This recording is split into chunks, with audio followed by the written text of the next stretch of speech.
What do you think of when you think of Little League? Alcoholics and gambling, of course. That's right, we're here for the red carpet for All Square, a brand new film that I love very much, starring Pamela Adlon, Jessie Ray Sheps, and Michael Kelly as a star and producer. We've got all of them coming up, so stay tuned. Guys, I am here with John, the director of the film. I loved it, congratulations. I think I want to talk about, this was kind of a tonal tightrope you were walking because it's a very funny movie. First of all, I was surprised by how much I was laughing, but there was some real emotional depth to this thing. So as a director, how do you go in? Is it scene by scene? How are you directing actors to really navigate that tightrope that they're walking the whole film?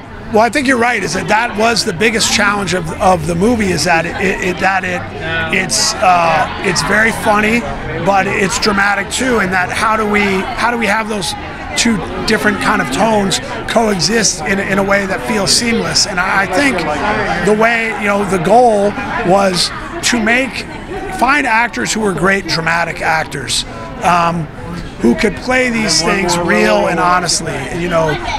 People like Harris Yulin, people like, of course, Michael and Kelly and Josh Lucas, and then, but also having actors like Pam Adlon, who, yes, she's known as being a comedic actor, but what she's really known for is just bringing kind of raw honesty to her characters. And so I think that was our goal, was like, let's not play into or lean into the comedy. I think the comedy is natural and it's situational, and let's play this real straight, and let's get away from being broad.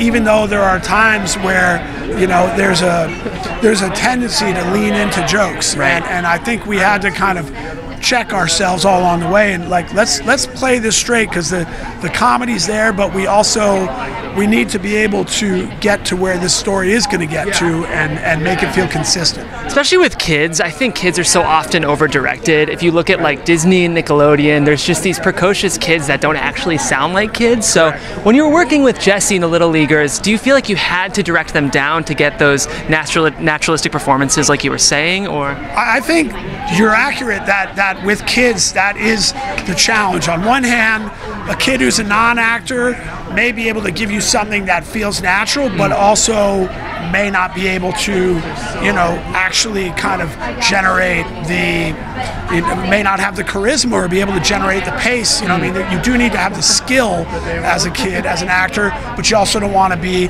overacting and Disney-like. And I think the way to achieve that was, in many ways, to create situations where he and the other kids could feel natural, they could exist in the scene, and in some cases that was something simple like, let these scenes play out in longer takes. Rather than trying to over-edit the performance, let the performance breathe, let it have awkward pauses. And again, that was another challenge, is that Michael and Jessie hit it off immediately. They had a natural charisma, but the story really calls for kind of anti kind of chemistry, because Michael is supposed to be a guy, his character John is someone who doesn't deal with kids well, and so how could we inject some awkwardness into this relationship? And that was again about making sure that they didn't get too comfortable and familiar, and like, let's remember, always reminding Michael, like, just remember, Michael's a dad. Michael's like one of the most amazing guys with kids in the world. He's a beautiful dad. It's like, this guy's not a good dad. Let's remember that. And then so it's like little things of reminding him of that, like, this guy doesn't like kids, and let it be earned. But he's a great enough actor. It didn't take much to direct Michael Kelly. And I thought Jessie was, he got it too. He's a very smart. We'll see that kid giving an Oscar speech in about 10 years, I think. Let's hope so. But